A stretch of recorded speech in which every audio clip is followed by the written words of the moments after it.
Bonjour Sébastien, Bonjour, comment ça va? ça va et vous? Ça va. On peut se tutoyer si tu veux. Avec grand Il n'y a pas de plaisir. souci. On est à l'aise, on est bien. Alors, de quelle manière tu te sens à Imola aujourd'hui avec tout ce qui s'est passé après Spa, pardon, à Imola, à Spa, après ce qui s'est passé à Imola et aussi au Qatar? Aujourd'hui, on vient dans une configuration, on est troisième au championnat du monde. Ouais. Où pour ma part, je découvre encore pas mal de choses sur la voiture, donc il faut continuer à bien s'adapter. On a eu une course au Qatar pour la première course, les 10 heures, où on a su maximiser un bon nombre de points en finissant deuxième Ouais. et en faisant une qualification terminant deuxième. Donc plutôt très positif. À Imola, un peu plus délicat en termes de balance de la voiture, en termes de driving, de sensations. Mais voilà, c'est la deuxième course de la saison, donc il faut rebondir. Là, pour l'instant, on a eu des petits soucis, on n'a pas pu faire correctement le FP1, mais on arrive à Spa où la voiture fonctionne plutôt bien, où on connaît bien le circuit, donc on espère tirer le maximum de la voiture pour aller chercher un résultat et continuer à marquer des points pour le championnat. Okay.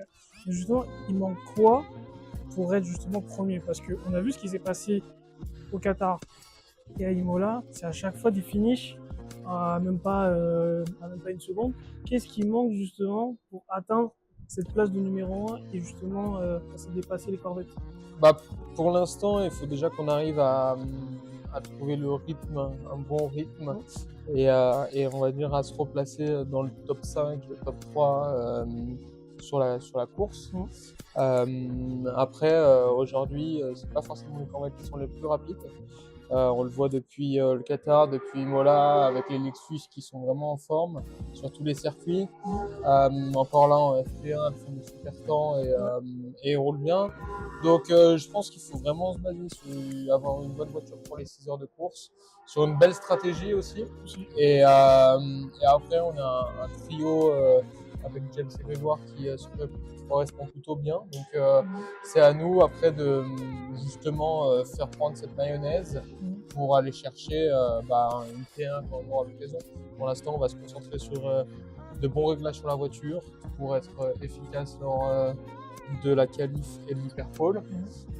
Essayer d'aller chercher une belle place. Après, on sait que course de 6 heures, tout peut se passer. Donc, c'est pas parce que vous partez en pole que vous allez gagner forcément la course. Vous pouvez très bien partir dernier et puis remporter la course. Donc, il faut quand même se mettre dans de bonnes conditions, aller chercher une belle place sur la grille et puis voir comment va se dérouler la course. On sait qu'ici, il peut se passer beaucoup de choses comme à Imola et il faut mettre les chances de notre côté.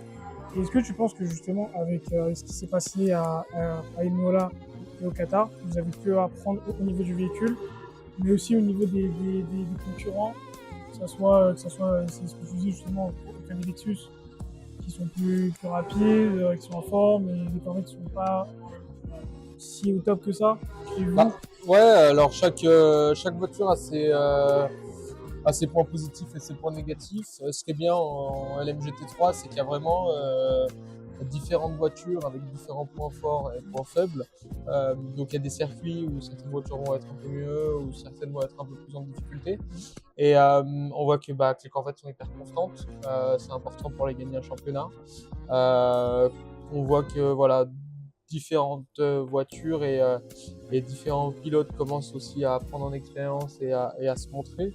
Donc nous, c'est important de regarder nous dans la direction dans laquelle on veut aller et pas forcément de regarder les autres, ce que font les autres. Faut vraiment se focaliser sur nous et faire notre bonhomme de chemin. En tout cas, pour l'instant, FP1, FP2 et puis FP3. et après les qualifs qui vont arriver, j'espère Qui arrive demain, ouais. que ça marchera. Et aussi, je me pose la question, est-ce que c'est les mêmes habitudes en termes de préparation? Parce que vu que tu es passé par le World Champ, là aujourd'hui avec la GT3 et avant avec la Ligier, est-ce que c'est les mêmes préparations que tu fais ou est-ce que ça diffère en fonction des catégories? Non, après, on prend aussi en maturité en grandissant. C'est sûr qu'à l'époque, on était un peu plus jeune. Moi, je travaille beaucoup sur le mental et le physique, c'est important. En ayant aussi très peu de roulage par rapport à mes concurrents, en faisant qu'un seul championnat et puis très peu de journées d'essai. Il faut faire beaucoup de vidéos, de simu, de visualisation pour arriver vraiment préparé sur les courses. Encore plus comme aujourd'hui où on participe pas à la FP1, enfin en tout cas pour ma part où je roule pas en FP1, donc il faut réussir à tout de suite être dedans. Et en fait, c'est finalement avoir une préparation bien ciblée pour quand vous arrivez sur le week-end de course, être dedans, être dans votre bulle. Donc ça passe par tout plein de choses les semaines et mois avant la course. Et le but, c'est vraiment d'optimiser pour que le pic de performance il soit le plus élevé possible quand vous arrivez en course, quoi. Parce qu'après, on voit qu'il y a les essais privés aussi. Mais est-ce qu'à ce moment-là aussi, on peut apprendre au niveau de la piste, au niveau aussi de la fenêtre de fonctionnement du véhicule et des pneus, ou est-ce que c'est encore trop vaste? Oui, alors il y a des essais privés, tout dépend aussi des conditions qu'il peut y avoir. Bien évidemment que à chaque fois qu'on peut être dans la voiture pour rouler, c'est toujours un plus pour le pilote et pour l'équipe parce que ça emmagasine de l'expérience, emmagasine des datas, des données pour pouvoir travailler, pour pouvoir derrière arriver en course un peu plus sereinement avec des données un peu plus précises, que ce soit sur les pneus, sur la voiture, la balance générale de la voiture, sur les conditions aussi, parce que des fois vous pouvez avoir des essais un peu sous la pluie, des essais au soleil, et puis avoir une course un peu mitigée. Donc comme ça, vous arrivez avec des différents setups, différentes manières de voir les choses. Et c'est sûr que plus vous roulez, plus ça vous donne un avantage. Ouais. Ok. Et aussi, ça serait quoi la différence? Parce que on discutait de ton parcours juste avant de préparation. Ça serait quoi la différence justement en termes techniques entre une Mercedes, une Corvette et là maintenant avec une McLaren? Ouais, il y a beaucoup de différences en termes de pilotage déjà. Où sur une Mercedes AMG, on a un moteur avant, là où sur une Corvette et une McLaren, on a des moteurs arrière. On n'a pas aussi les mêmes typologies. Par exemple, sur une McLaren, on est sur une voiture où il y a vachement d'aéro, vachement de high speed, donc de vitesse, de haute vitesse dans les virages rapides. Là où sur une Corvette, on a une voiture un peu plus à l'américaine, un peu plus lourde, on va dire, mais qui a aussi ses atouts, qui peut être un peu plus agressif sur les vibreurs et autres. Et une Mercedes, voilà, une Mercedes qui a maintenant plusieurs années et qui est une voiture finalement qu'on voit qui reste au top parce que elle a maintenant une bonne dizaine d'années et elle est toujours au top. On le voit dans tous les championnats et c'est vrai que de aussi conduire, d'avoir conduit dans ces trois voitures, ça permet aussi en course quand vous vous bataillez avec l'une de ces voitures, de connaître un peu ses points forts et ses points faibles. Donc ça c'est pour la partie on va dire un peu plus technique, mais après il y a la partie aussi à l'intérieur pour le pilote ou sur le dash, donc l'écran dans la voiture. C'est pas la même manière de voir les choses. Sur le volant, c'est pas les mêmes boutons. Et puis après, en fonction des équipes avec qui vous travaillez, c'est pas la même manière de travailler, c'est pas la même manière dont vous faites les débriefings, les briefings, des choses comme ça. Donc à chaque fois, c'est toujours important de se remettre en question pour être pour optimiser le plus les week-ends de course et être le plus près possible finalement. Okay. Là, on approche du Mans, qui arrive dans même pas un mois. Qu'est-ce que, pour toi, ça serait quoi les détails qu'il faudrait ajuster pour avoir un véhicule qui est top en termes de performance et aussi se dire que même pour toi, mentalement, physiquement, que tu sois prêt pour 24 heures et que ça puisse se faire et finir, je l'espère, dans le top 1.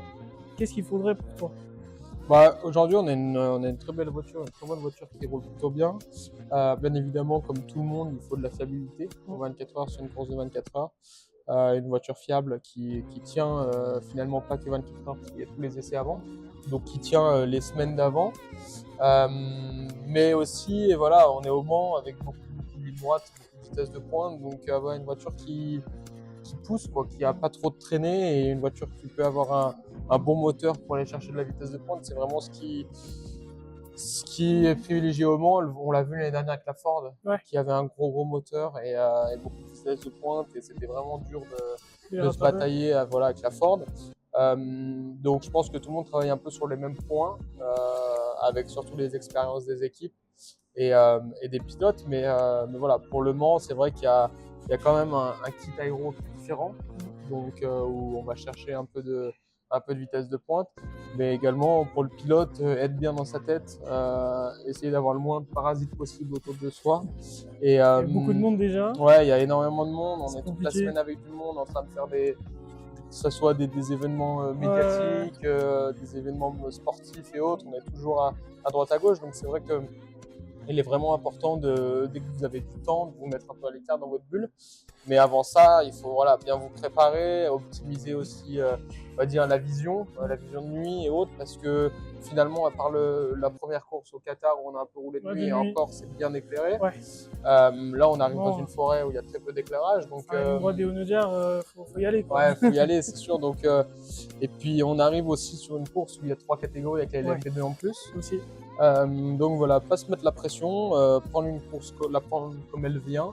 Moi, ça va être ma deuxième et deuxième année du Mans, donc on a hâte, les objectifs sont assez clairs. Avec l'équipe, on a envie d'aller chercher un résultat. Pour nous, pour McLaren, pour tout le monde, c'est quand même une course mythique, donc pas se mettre la pression. Aujourd'hui, on a espace, focaliser vraiment sur cette course ici. On joue le championnat, donc chaque course l'une après l'autre, pour vraiment optimiser un maximum les points et espérer aller chercher un bon résultat en fin d'année. Ok. Et justement, Spa, c'est un grand 8, on le voit.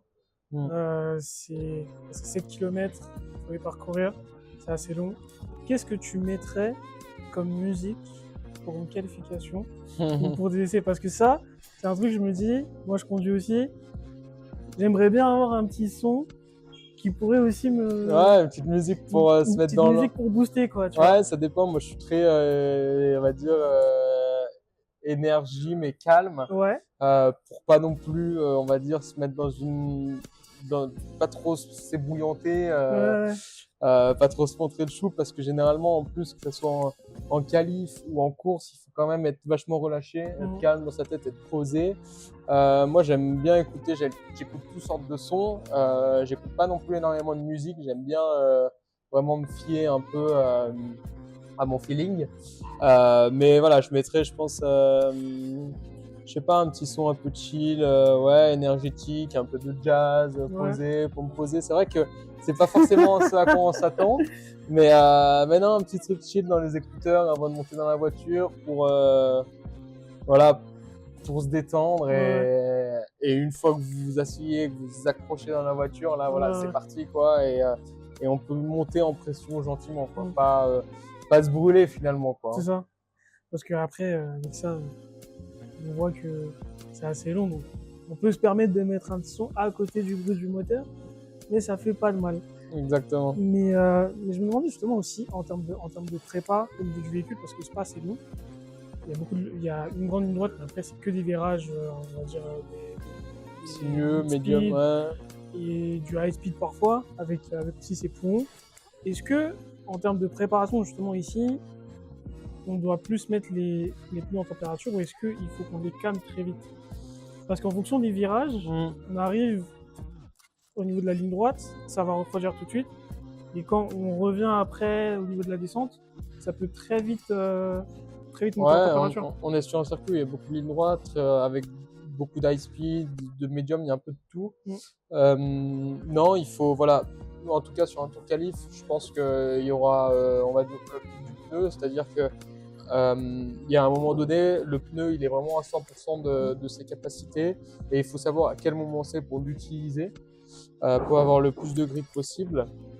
Mais non, il n'y a pas une manière d'attaquer. Voilà, ça va être vraiment faire monter le pneu en température avec les freins. Très important de mettre les freins correctement en température pour justement que les freins pendant ce tour qualif et pendant d'autres tours puissent garder le pneu en température sans trop le faire monter et qu'il soit trop chaud.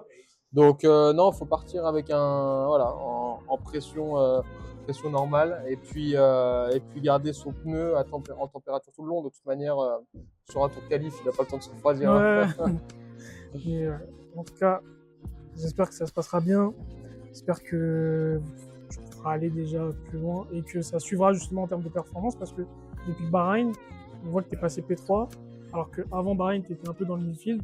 Ouais. Et là, ça monte déjà crescendo.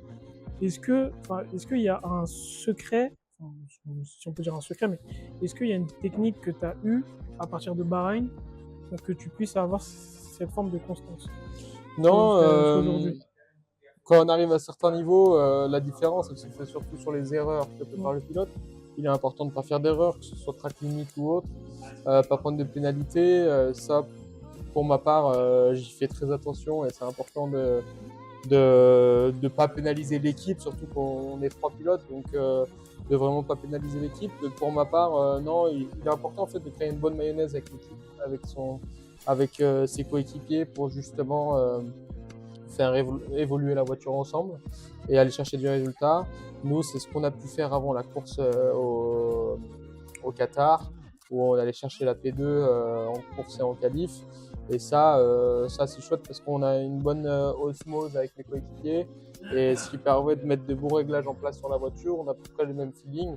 Donc derrière, ça permet d'avoir une voiture dans laquelle on se sent bien pour la course et que ce soit pour les 3 pilotes. Et aujourd'hui, c'est important, ce qu'on avait un petit peu moins l'année dernière avec Dani et Hiroshi. On était en développement d'une voiture en plus, donc c'était un peu délicat. Par contre, on a eu, on va dire, le fruit de notre travail en fin d'année parce qu'on a fait le P3 à Bahreïn.